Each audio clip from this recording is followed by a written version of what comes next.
And we're live here on Facebook. Like to welcome those listening in podcast land, and also like to welcome my buddy Rich. Rich, how you doing today? I'm doing good, Mike. It was a nice, cool work week out in the warehouse. Other than Monday, Monday was really warm. Yeah, It was also Mike. Welcome you yeah. back for a second week in a row. Uh, Not great reasons to be back, but glad that I get to spend some time with you. Thank you. I did funeral last week and this week, but love spending time with you guys. So it's great to be back. So, So how was your week? Other than dude? It's been crazy, man. So we are in the weeks just before school starts, which means we have to get all of the computers ready for students, for teachers, for all of that, all this cramming to do. It feels like I'm in school and it's the night before the exam and I haven't read a lick. I haven't done any of the homework and I'm trying to get it all done before the exam. Gotcha. So lots of stuff to do, not a lot of time. All right. Well, Mike, let's get this show started. We're going to go into the NASCAR corners. We actually have action to preview, not to talk about, because they've been on an Olympic break. So we'll try and talk a little bit Olympics this week. Mike, what else are we going to talk about? We got NFL time. We do. We haven't talked about NFL we have to get into it because, again, we're up against it and the season starts by the end of the month. Like we're 2 weeks out from actual games being played. That's right. And we haven't even started talking about it. So we're going to go through our predictions, see what we think is going to happen. And then we're also going to talk about some MLB and talk about the Cubs. All that and more. But Rich, what's the time to do? Mike, why don't you go ahead and roll that intro?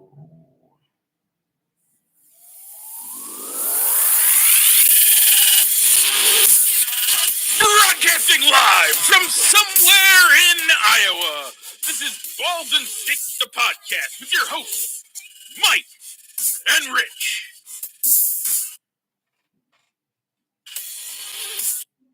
And with that, let's get into this week's poll question. This week's poll question was Honey Nut Cheerios versus Count Chocula. By the way, perfect time that you picked that because guess what?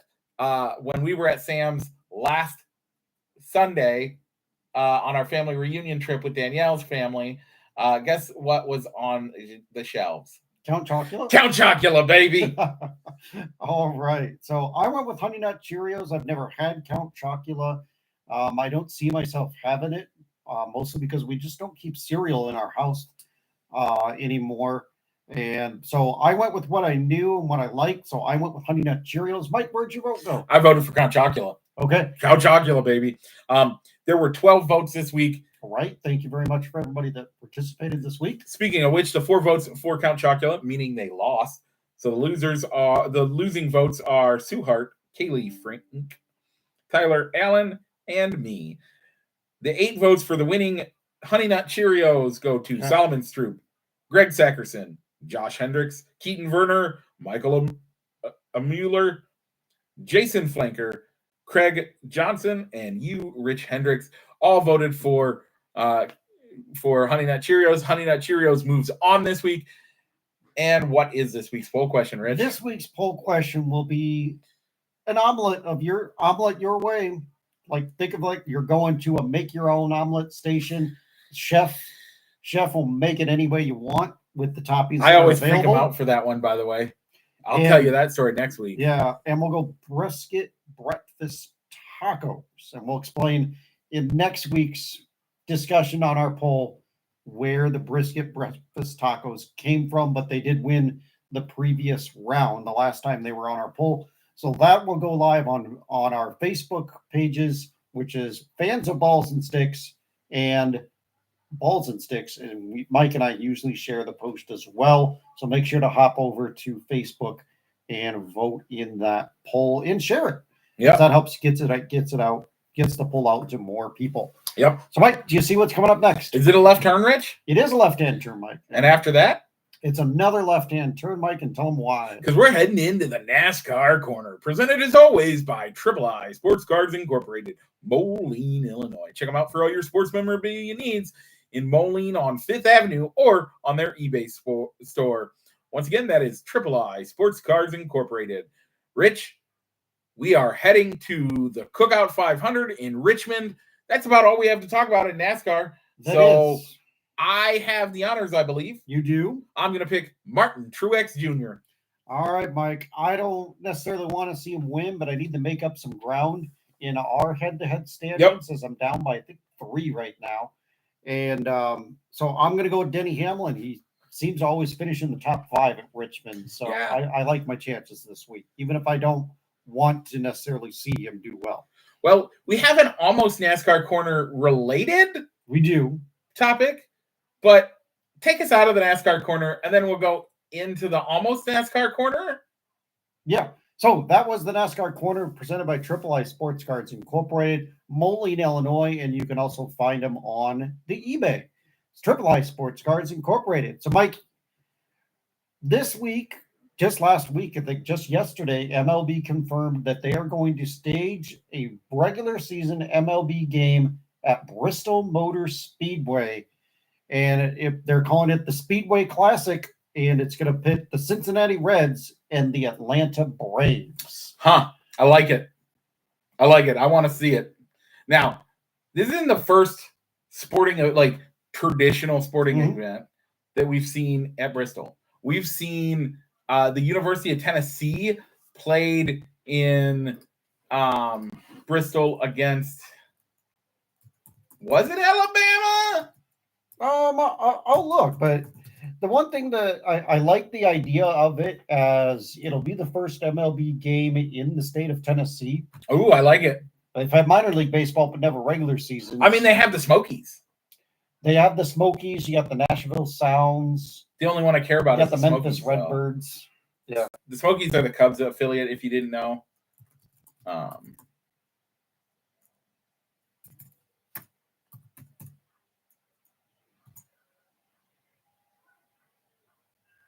Oh, it was Tennessee and Virginia Tech. Oh yeah, at the college at the football game that was staged at Bristol Motor Speedway. So I'm all for it. I mean, expand the game as much as you can. Do these fun things. I mean, I got to see, and I hate bragging about it, but one day we'll get there together. I got to see the first game ever at Dyersville, the first ever MLB game in the state of Iowa. Yep, I got to be there. I love it. Now, that is special because the movie, and it's a baseball thing, but I'm all for these special things. I mean, NASCAR or NFL goes to London, goes to Mexico City, goes to, you name it, they go there. They're going all around the world now trying to up the sport. There's plenty of places here in the U.S. that you could do it. I'm surprised an NFL team hasn't done this. Yeah, I mean, I think they could do it. I mean, you could easily, but as an NFL team, would you want to give up a home game? If you're the Tennessee Titans, would you want to give up a home game to go to a different part of the state? I mean, it's not that terribly far. And I mean, you could get more butts in the seats. Don't you give up a home game when you go to London? You do. Don't you give up a home game when you go to Frankfurt? Yep, you do. Okay, so why not do it in some of these places that are like, wouldn't it be exciting to do it at Bristol? How cool would it be if they did a game in Dyersville? A football game in Dyersville, they'll never do it. But I'm saying like similar to how they did the Wrigley game. Okay. Or stuff like that. Like going to places. Bristol, maybe not as much, because yes, you have the Tennessee Titans. But what if you came to Iowa and played at Newton? Yeah. You could get nearly 100,000 people in that venue. You can get why not try some of these venues in places that don't have it? And my big one is, why not try like Iowa or go to Nebraska where they have a stadium for 100,000 people? Might as well be a professional stadium there in Lincoln.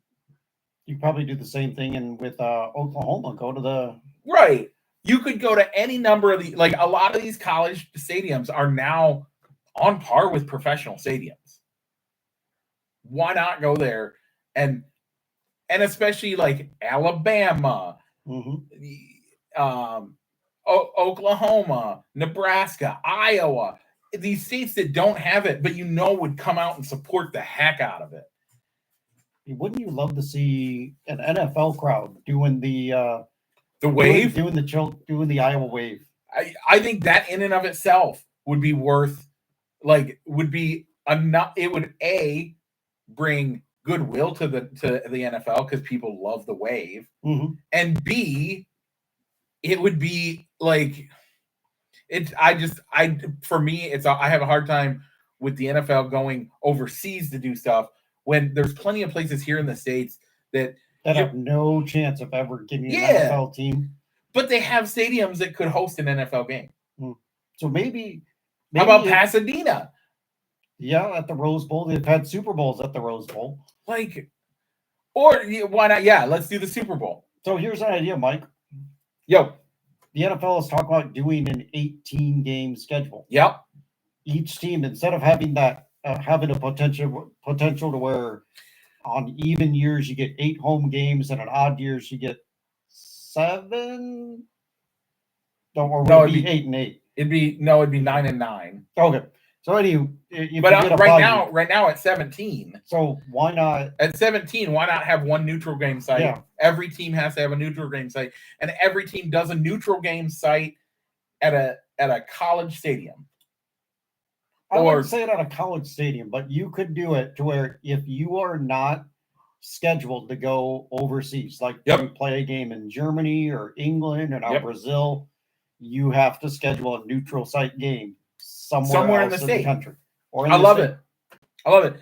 Going to 18 doesn't make sense, but at 19 that now does, or at 17 it totally makes sense. We have an odd number of games. Take away that extra bonus game that everybody has. And I love it. I'm all for it. I think it should be a thing. But kind of circling back to what this is, the Speedway Classic, I like the idea of it as well, but I don't want this to be staged in place of doing the game at Rickwood Field as a way to honor and commemorate the Negro Leagues or the Field of Dreams games, which got shelved this year because they're doing renovations and expanding the Field of Dreams site. So I don't like that. I don't like that they're expanding the site. The site was perfect. I get it. You're taking a game that you normally can get 40, 50,000 people at, and you're putting it where only 5,000 people. The expansion is that Frank Thomas, an investment group that Frank Thomas is involved in, is they're tearing down more of the cornfields. I know. And they're putting in a youth sports complex. So you're going to see multiple fields scattered across that complex. But I thought part of the purpose was that they were going to build it up so they could get 10 to 15,000. And they might be adding more seats to that major league. You have caliber. I think it's okay, but I think the big goal there is you got to keep the nostalgia factor. You got to keep the corn maze, keep some of it, because it's great to have it as like a complex that you would normally see at a normal baseball, like a little league venue, but make it so that you still have that corn there. And there might be some more corn, but the aerial shots will not be the same. The first 2 years that they staged this game, the aerial shots is when they're taking the drone shot or pre-made up, pre-recorded camera shots that they show in between actions. Is you're going to see softball diamonds or baseball diamonds or a hotel. So it's going to be like you're going out to the Betplex. Yeah. For those that don't know, the Betplex is basically what they're talking about, but in Bettendorf, Iowa, it's in the middle of the city, so it's a little bit more. Well, it's out by the interstate, but things are starting to develop. There's housing additions around it. It's going to be cornfields around it, theoretically. But I don't know. I have a friend that lives out there. I kind of want to reach out to him and see how it's going and check in on that. But I'm okay with it as long as they keep some of the nostalgia factor. But again, I agree with you. Don't, just because you're doing these stadium games that you're going to have 100,000 people at, you could potentially have 100,000 people at this game. Now, if you're on the far corner away from the action, it's going to be a terrible game. You don't want to see that. So they'll probably only have 40 or 50,000. But from an image, it looks like they've, like the back stretch of it, I don't think one side of it, they're obviously not going to have anything. And the big Jumbotron that's hanging by cables in the middle won't be centered on the field. Yeah. What the renderings look like. But it'll be interesting to see how they set up the field, how many people, how many tickets they end up selling to the event. And obviously it's going to be a Fox primetime telecast. Yeah. One thing I do have a problem with, this is going to feel, so I think the players are actually going to hate it. Okay. One of the things that players love about baseball and that they complained about during COVID was that people are right on top of you in baseball. Mm-hmm. You are, when you're in the outfield and if you get in that front row in the outfield, you legitimately can have a conversation with players. Now, do they have the conversation with you? No, but you're right there. And you don't have to scream to have a conversation, but you're at minimum going to have the track, because the track is too banked to put anybody in. So you're going to at minimum have the entire track width away from everybody.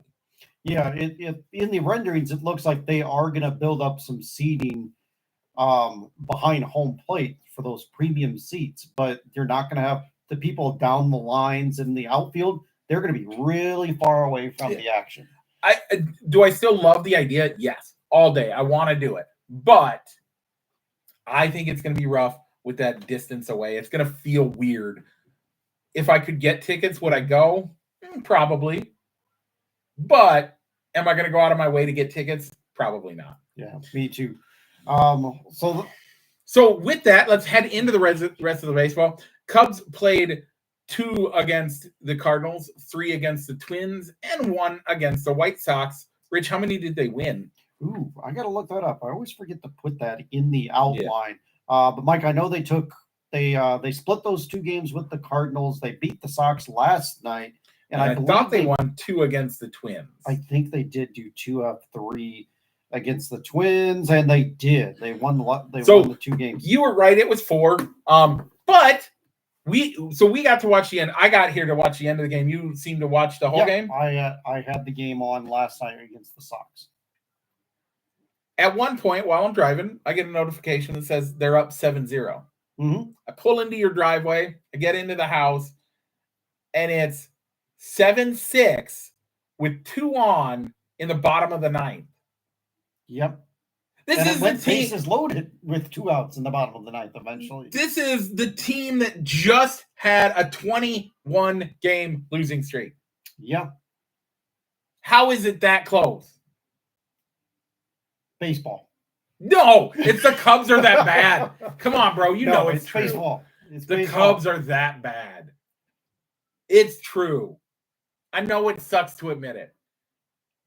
But in your heart of hearts, you know that the Cubs are that bad. Nope, I'm still going baseball, man. I'm sorry. Any given time. They lost 21 straight games, and which leads into a next topic of discussion, being that they did lose 21 games. Yep. They darn near. I think I saw a Facebook post saying that they could set the American League, if they kept losing and Friday night the Cubs win the game, they would have set the major league record of a 24-game losing streak, and it would have been celebrated, and they would have had the post-game fireworks show as a way to celebrate. Actually, they tied the record already. They would have been passed. They would have passed the National League record, which is 23. But I guess they were only 5 games off from before either league was a thing, and it was baseball. 26 games by the Louisville Colonels. Yeah. 1889, 26-game losing streak. Now, what did the White Sox do after they won? They fired their manager. Why did they do it? Because they wanted the record. I don't think they wanted the record. I didn't like the reasoning of, we just felt it was the right time to make a change. No, the right time to make a change, if you do pay, was after the 14-game losing streak they had at the or the All-Star break, or maybe the All-Star break, to where you have the entire All-Star break to sort out your coaching staff, bring in an interim manager, to where, the White Sox only had one player at the All-Star game, so he could have brought the team together during the All-Star break and say, season starts now, or let's make this work. But an interesting thing that I found about the interim manager, though, is that guy went from being a $15 an hour intern to being a major league manager. Grady Sizemore obviously is a former major league player, so it isn't like he's a college student being hired off an internship program. But he took an internship program that paid $15 an hour just to get some front office experience, or get some experience on the other side of baseball. And now he's a major league manager. I like it. Yeah. Hey, White Sox, if you need an intern to replace your manager who was an intern, I'll take it. And then at the end of the year, you can hire me as the manager. Yeah. That works. Let's do it. All right. So, Mike, looking at the Cubs schedule, they finish up the series against the White Sox, get an odd day off on a Sunday before going up to Cleveland to face the Guardians for 3 games, and then come back to Chicago to face the Blue Jays. I said 3, but I thought I might have counted an extra game against the White Sox. I forgot they had a Sunday off this week. Yeah, and that's an interesting fact. I think I was listening to the telecast. Pat and Ron were talking about that. And Ron Coomer said, I don't think in my entire MLB career as a player and a manager, I've ever had a Sunday off. There's always been a game on Sunday. Yeah, I'm going to actually drop it down to 2 games. Okay. 2 games. Those Guardians are good. They are. Oh, that's you. Yeah. So 2 games. I'll fix it on the phone later after the show. Yeah. So I'm going to stick with 3. Right now, they're in win now mode. Oh, yeah. If they go on a longer losing streak, they're obviously, it's hard. It's going to be hard to climb back into the playoffs. And I think even if they make the playoffs, they're not going to go anywhere. They're not going to get out of the first round. Now, I will say, in baseball, making the first round is a bigger deal than getting the first overall pick. Yeah. So you're winning is always better in baseball. Winning is always better in baseball. I mean, baseball is doing a lottery now. It's not just the worst record in baseball now. So there's a chance that they miss the playoffs, that they could get the number 1 pick, but it's not like the NFL or the NBA. But even that, again, in baseball, Rich, of our draft class this year, how many guys are on the team? None. How many guys are going to be on the team next year? None. The year after? Takes longer to develop a player. Maybe in 3 years. We might, maybe, at best, 3 years. I doubt it. I think we're probably 2 if he's a can't miss prospect. Sure. But those are few and far between. Sure. But how many can't miss prospects have we had in the last 10 years? Not too many. Okay. But you can easily find a can't miss prospect in the middle rounds or even at the end. Oh yeah. And even on those can't miss guys, you still got to sign them. And they still got to go, because unlike other drafts, these guys can wait out the contract. Yeah. If you get drafted, you can wait 3 or 4 years. I think it's like 4 years. And then you go back in as a new draft. Yeah, because you could get drafted. Let's say the White Sox win the first pick. Yep. By the lottery and how bad they're doing this year. They could get the first pick. Pick a high schooler. Yep. High school senior. He could say, no, I'm going to go back to college. Yep. He could be draft eligible the next year as a freshman. No, I don't like who got me drafted. I'm going to stay in college. All the way until he graduates from college as a senior. Yeah. And then still enter the draft every single year. Yep. It does so. I think that's what happened with Chris Bryant. You never are guaranteed you're going to make your draft picks. So draft picks don't they matter, but they don't matter. Mm-hmm. They don't matter in baseball. So no. Okay. So winning is all that to say winning is the key. So with that, Rich, let's head to Paris, to Gay Paris, as we want to talk about the Olympics. By the way, that has nothing to do with anything other than just that's what people call it, is Gay Paris. Okay, let's go with our country and then our adopted, the countries we adopted. Rich, this year, the U.S. is currently sitting at 33 gold medals and 113 total medals. We're in second place by one gold medal to China, but we are by far and away the top medal winning team in the entirety of the Olympics with 113. How is Belgium doing, Rich? All right. Belgium has 3 golds and 10 total medals. Mike, your country of Hungary has 5 golds, 18 total. We'll give next week when we wrap up the Olympics. Yep. We'll go by sports to see how our country, what sports our country's medaled in, and we'll give a final total for the U.S. and for the U.S. We won't go by sport by the U.S. because that'd be a lot. That'd be way too much. So any thoughts from this week's Olympic action of what you've seen or anything that's really stood out to you? So, I mean, if you're in the Quad Cities, Courtney Lindsay, former Rock Island runner, made the Olympic team for the 4x100 relay, ran the fastest time in the prelims, doesn't run in the finals. And then the U.S. team, for the second time in as many years in a world stage, gets DQ'd because of their handoffs. Doesn't matter if you have the fastest men on the earth.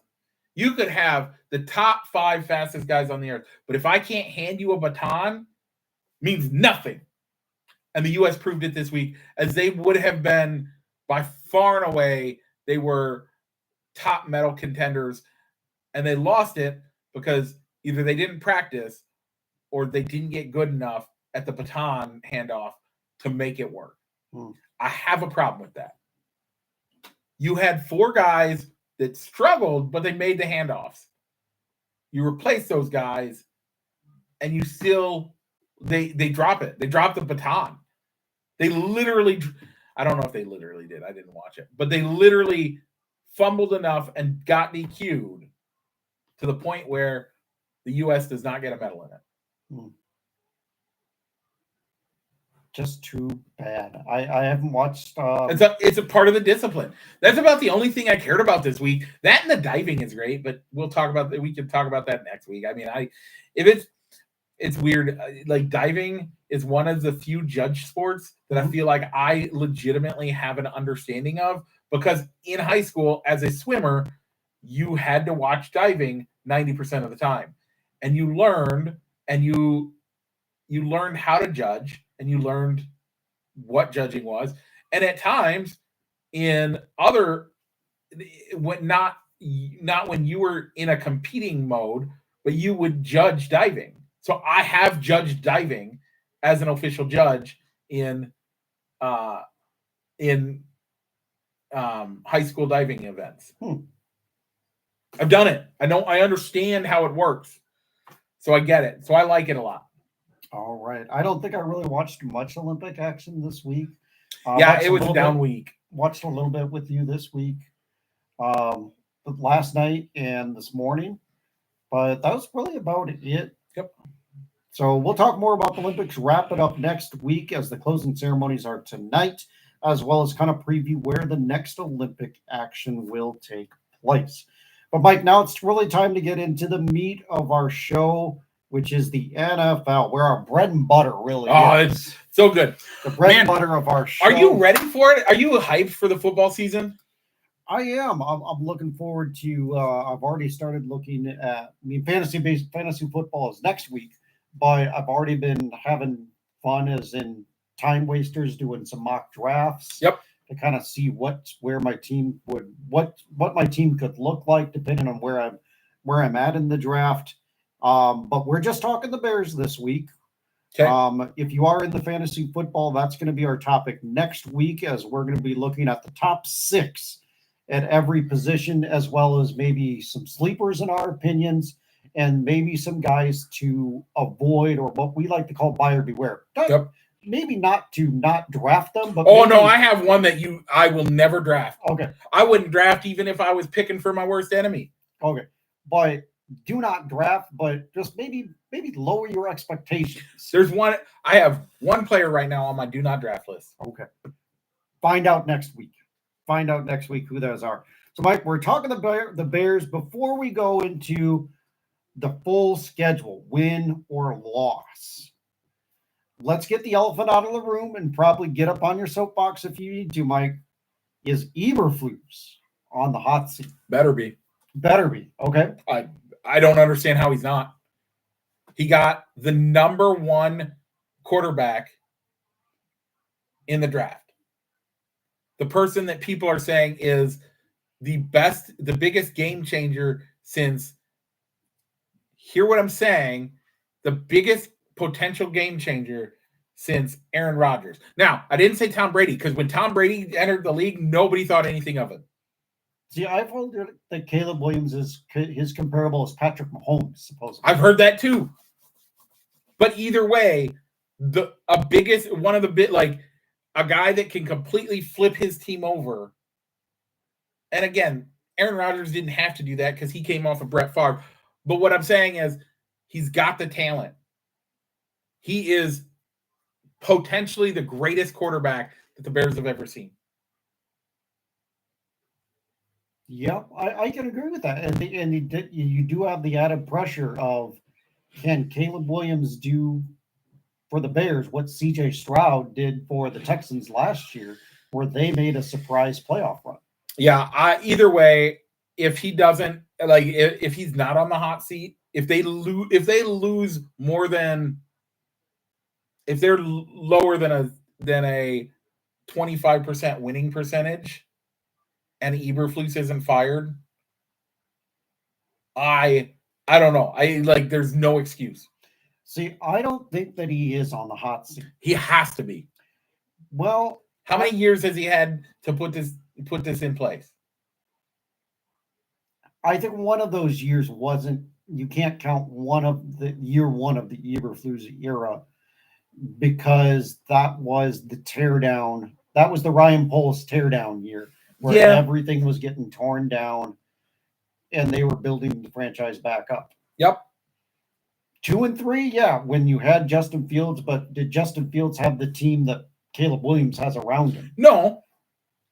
But even more so, Justin Fields didn't have the team around him. Eberflus didn't have the team around him. He does this year. He has the greatest team, I will say right here and right now, talent as of today, the Bears have the best team on the roster than they've ever had, period, bar none. This is a better team talent-wise than the 85 Bears. I don't know if I would go that far. Would you say that on paper, this team is better than what would have been the Super Bowl year with Lovie Smith? Wait. Yes. Yeah. They have a quarterback that actually knows what he's doing. Uh-huh. Doesn't matter that he's a rookie. I'm sorry. He's better than what we had in Kyle Orton and Rex Grossman at the time. Okay. We have receivers that are better than any receiver we had back then. Oh, yep. I'll give you that. Our weakness is our defense, but we've improved our defense over last year. They have. They've continued to build up that defense. And the defense is what won us football games down the stretch last year. Yep. So I wholeheartedly believe that this is the greatest team we've seen in Bears history. All right. I wouldn't go that far. But here's why I don't think Eberflus is on the hot seat. One of the most important things for a quarterback is continuity. What was the downfall supposedly of Mitch Trubisky was how many offensive coordinators did he go through during his time? How many offensive coordinators did Justin Fields have during his time? I got a question for you, Rich. And if you hire a new head coach, how much time did Matt Eberflus put in with Justin Fields? probably not much. He's a defensive guy. He talked about that the reason the game plan wasn't working is because he handed it off to his offensive coordinator. Yeah. He admitted he doesn't take control of the offense. So why are we giving him the greatest offense that the Bears have ever seen and expecting that him, a defensive-minded guy that hands over control to his offensive coordinator and his quarterback's coach, is going to do anything other than hand it off? And if he does that, why is he our head coach? A good head coach and leader knows how to delegate it. You're right, a good head coach, but he also knows that the buck stops with him. Yeah. And if all he does is just delegate that, and they're not winning, is he delegating to the right people? And that's fair. And if he's not delegating to the right people, if the right people aren't in place for him to delegate to, then should he be delegating to those people anyway? Mm. Even if he knows that they're better offensive minds than him, if they're not the right people for the situation, then you can't delegate. Rich, I have a question. Let's say you're in charge in your department, okay? Mm-hmm. And you have this odd-shaped piece that's going to be very hard to figure out the shipping for. Mm-hmm. The hardest piece you've ever seen, okay? You got a guy that's really great at getting small odd-shaped things, but when it comes to really big odd-shaped things, he struggles a little bit. This is a big piece that you need shipped. You got to figure out how to get it there. But your key is actually receiving. You're good at getting things inventoried, and getting them into the departments they need to go. But you're in charge of the whole logistics team, okay? I'm putting it in your mindset. Yeah. Now, are you going to say, well, this guy, he's shipping minded, so he knows what he's doing with shipping? Or are you going to say, well, I'm the guy in charge. I got to make sure this gets done right. Otherwise, we're going to ruin the whole thing and we're going to cost the company $1 million. Are you going to delegate that off to the guy that's really good with small packages, but, this big package might be too much for him? Or are you going to say, I'm going to make the buck stop with me? You lost me a little bit there, Mike. Justin Fields is too good to just hand off to somebody in a lower position than the head coach.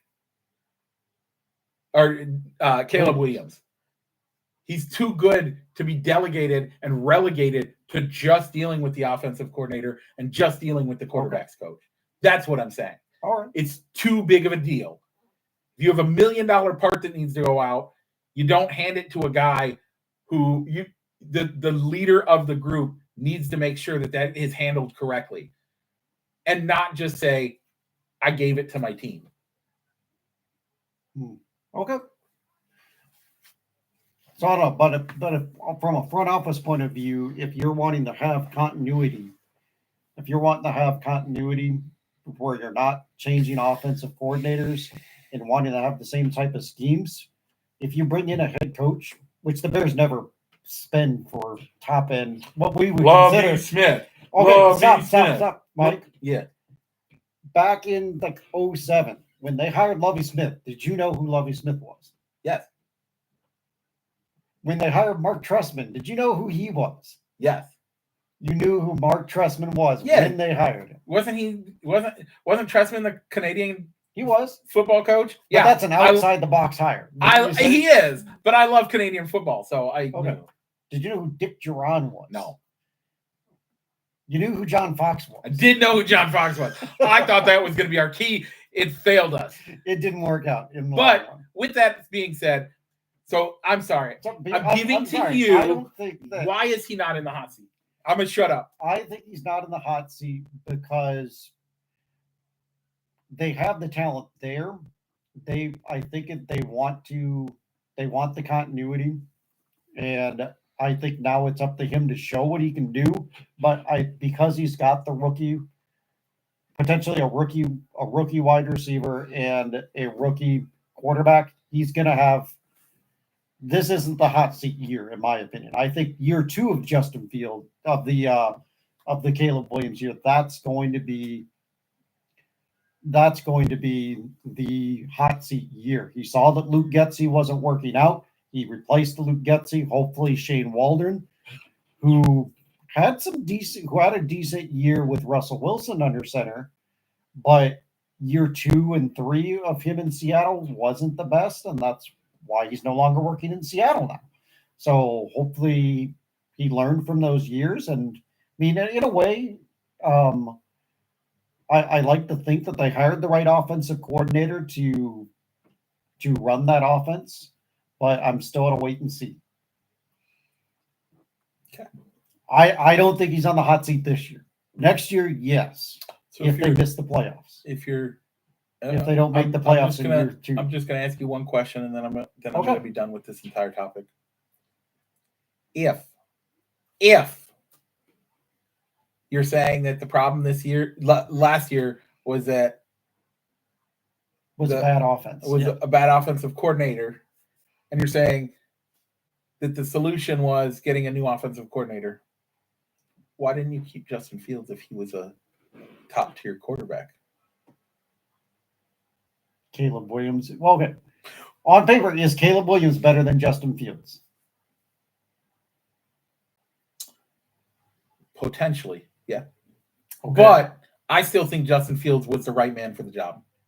But we're past that. I've said that. But my question goes to, if it's the offensive coordinator that's the problem, then we replace the offensive coordinator, bring back Justin Fields, get a boatload of picks for your number 1 overall pick, and make your offense just so stacked nobody can lose with it.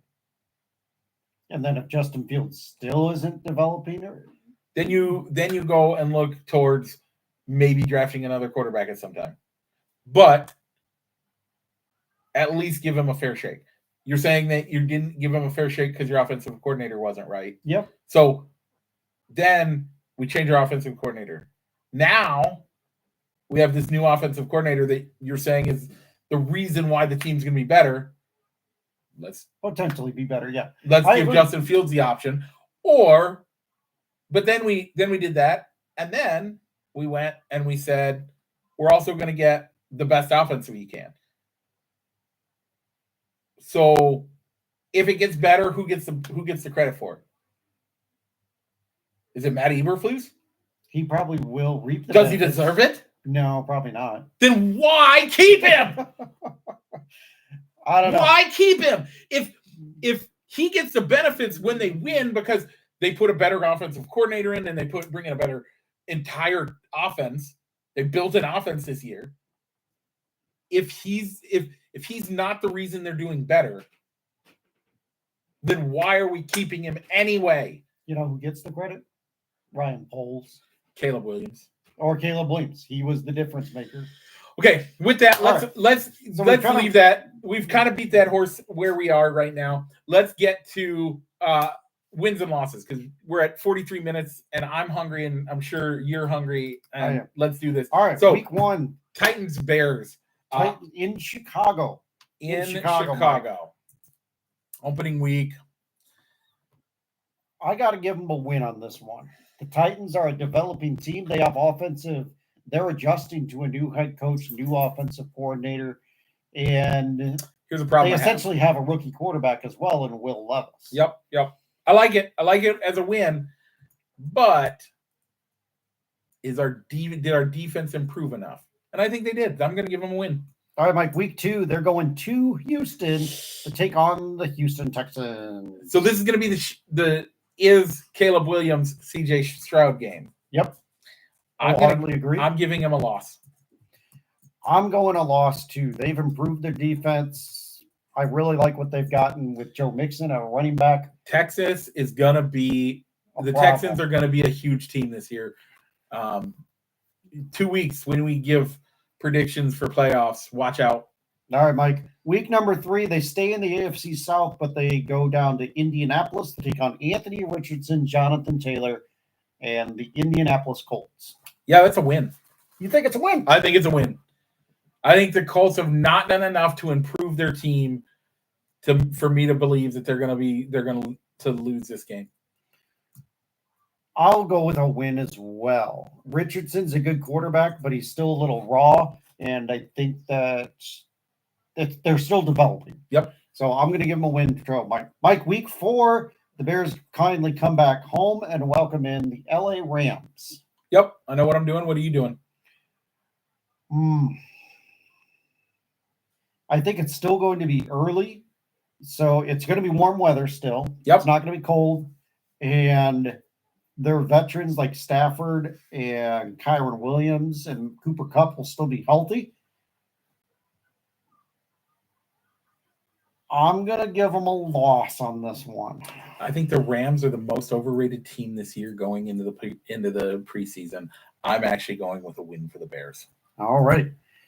Week number 5, the Panthers get to see what they could have had if they hadn't punted and mortgaged their future to get Bryce Young. Is it a win or a loss? It's going to be a win. I agree. I think Bryce Young will be better this year. Yep. But not enough to justify why they traded so many picks to get him. Then the Bears host a home game in London against the Jaguars. Now, is that truly a home game for the Bears, as Jacksonville is the team that goes to London the most? Yeah, and they get about 2 games a year in London. I don't think this is fair to call it. I think you just call it their second home by now and give it the Jaguars the home field advantage, quote unquote. Mm-hmm. But is Jacksonville that much better this year than they were last year? No, I like what the Bears have done as an improvement to improve their roster. So I'm going to give them a win in this matchup. As am I. All right, Mike, they get the bye week in week 7 coming back from London. I bet they don't lose that game. No, they're not going to lose that game. So, Mike, coming after the bye, they're going to go to Landover, Maryland to take on the Washington Commanders. Battle of rookie quarterbacks, the 1 and 2 picks this year. Yeah, that's where things get tough. I'm going to give it a loss. Ooh, okay. Not that I think that the Commanders are better. I think the field will win. Yep, FedEx Field, now Commanders Field, is known for being really bad. It's going to be a bad weekend, and something in it says that I hope that no injuries come of it, but it's going to be the field's going to win, and the Commanders take that. I'm going to give them a win against the Commanders. Okay. All right, Mike. I think they should win against the Commanders, but because it's in Maryland, that's where I'm scared. Now we go from East Coast to West Coast as we have to go to Phoenix and play the Cardinals. I think it's a win. I agree. I like the Cardinals. I like what they're doing down there, but I still think that I think they're still a rebuilding team in Arizona. Mike, now the Patriots, for the first time in 20 years, come to town without a guy named Bill Belichick or Tom Brady on the team as part of the team. That's a win for me. That's a win. That's a huge W. All right, Mike, the schedule starts getting a little tougher as we go to week number 11 as the Green Bay Packers come into Jordan Love had his rookie year last year. Yeah. He got paid. Yes, he did. It's time for a sophomore slump. This is a win for the Bears. Okay. As of now, I'm going to go with a win as a home since the game is in Chicago. The Bears stay in Chicago and welcome the Vikings in week number 12. That's a win. Okay. They let the top free agent quarterback go in this offseason. And they replaced him with Sam Darnold and J.J. McCarthy. Yeah, the Vikings got incredibly worse in this offseason, and it's all thanks to a guy named Kirk Cousins. Kirk D. Cousins. Okay. Cost them that win. I feel bad for my Vikings friends. My friends that are Vikings fans, I feel terrible for you. All right, Mike, week number 13, Thanksgiving, they get to go to Detroit to take on Dan Campbell's Detroit Lions. Oh, man, that Dan Campbell could make me a professional NFL player. Why? Because he gets you so fired up, you're willing to murder somebody for it. It's a loss. I'm going with a loss as well. Mike, it doesn't get any easier as they got to go back out to the West Coast to take on the San Francisco 49ers. Yeah, that's going to be a win, actually, for me. Okay, why? I don't think it's the Brock Purdy. You think eventually the bubble... The team, there's something about it. I think they lose. Or I think they win. I think the Bears win. I'm going with a loss. I don't blame you for it. My opinion could change. Yep. By the time we get to week number 14, because Christian McCaffrey tends to get hurt at least sometime during the year. Yep. They still don't know what Brandon Ayuk is going to happen. Yep. He could be traded. He could be signed. He could hold out until the trade deadline.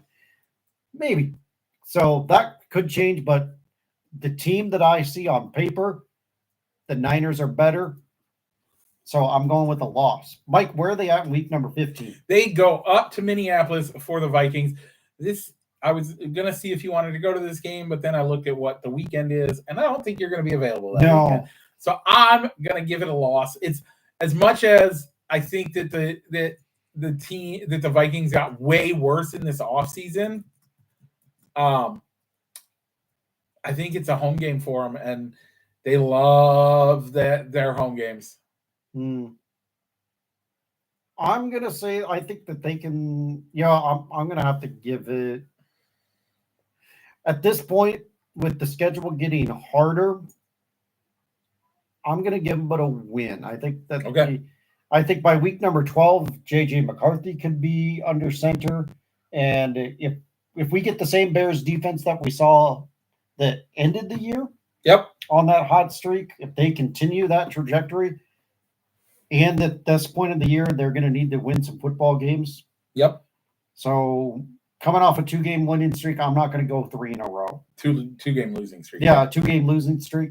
I'm not going to go 3 in a row. Okay. So I'm going to give them a win. Then the Lions come into town. It's going to be colder. So you're not going to be indoors. But we also don't know how the Bears offense will do in cold weather either. I'm going to go with a win. Okay. They're going to split the series. I'm still going to go with a loss on this one, Mike. Okay. I don't blame you. I think that's a very valid loss. Then the Seattle Seahawks come to town. What are the Seahawks doing this year? They got a new head coach in Mike McDonald, so it's no longer Pete Carroll. Yep. They got the Rams offensive coordinator as their new offensive coordinator. Okay. But they really didn't add much on offense. They really didn't add much on defense. So I'm going to go with a win here. I'm going with a win as well. And Mike, we end the year with going to Green Bay. I'm putting a prediction here. Not even that bold of a prediction, but this is going to break the Ice Bowl record. Okay. Coldest game on record in the NFL. It is going to be the frozen tundra. This is in January, it's like January 1 or something. Like it's the first week of January. Yep.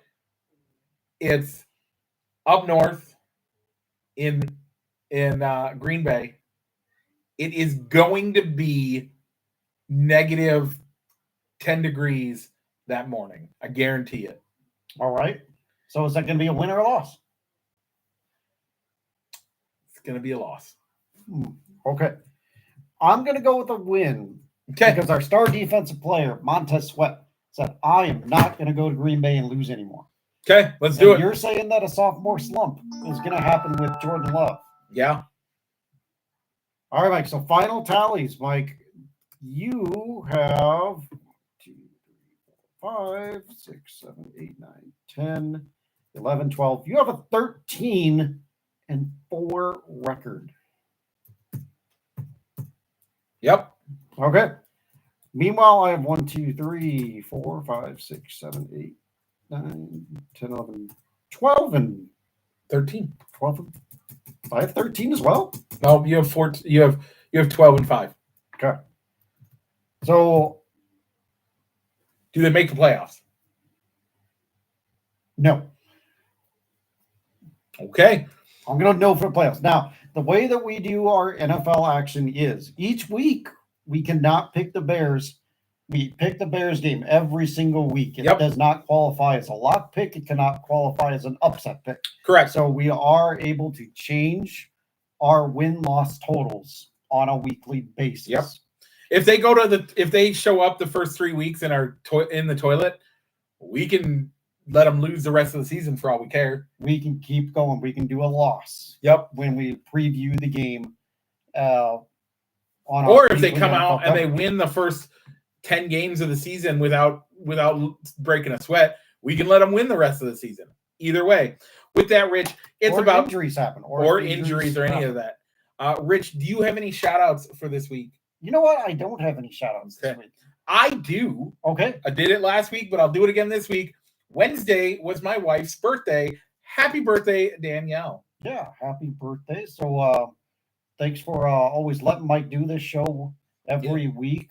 And as well as, I know there were other circumstances that led you to come down here, but she still let you come down here. Yep. Let me come down a day and a half early to hang out with you. Again, a lot of it was to come hang out with you and to spend and do the show and do all that stuff and have fun. So with that, Rich, if they are watching on YouTube, but they just want to take us on the road and listen to us while they're driving and they don't want to pay for YouTube Premium, where can they find us? Look us up wherever you find your podcasts, Google, Spotify, Apple, just to name a few, iHeartRadio, just to name a few. And Mike, tell them again where they can find the weekly poll question. You can find it on Facebook.com/Balls and Sticks or fans of Balls and Sticks.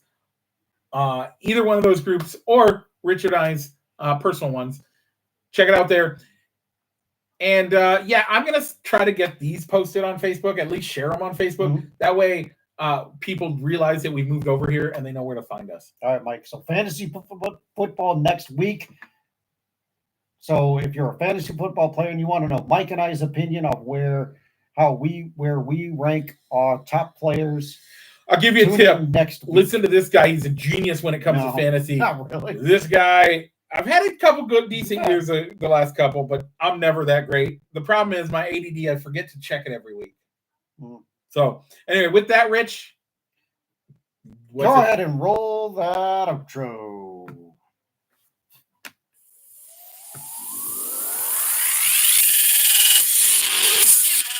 Broadcasting live from somewhere in Iowa. This is Balls and Sticks, the podcast with your hosts, Mike and Rich.